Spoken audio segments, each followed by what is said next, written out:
Deciding whether or not to insure a mobility scooter can be a difficult process, so we're here to help you make the right decision.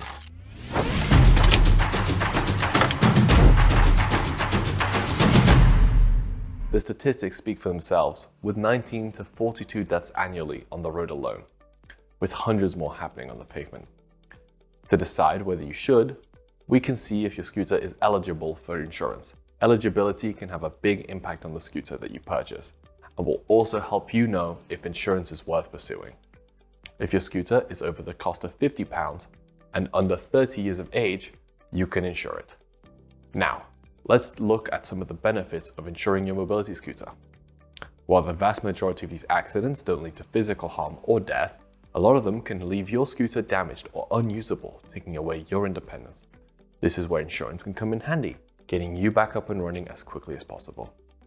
We will cover the full cost of repair with no excess to you.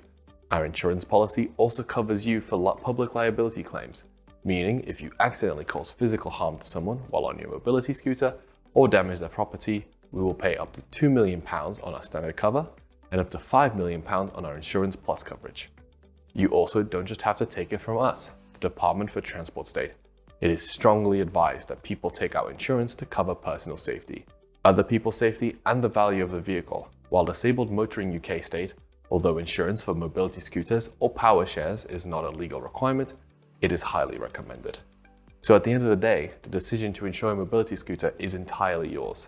However, do note that without insurance, there could be legal ramifications if you get into an accident involving someone else or their property. For more information, head on over to our website at markbatesltd.com or feel free to call us at 01476 512 190. Thanks for watching.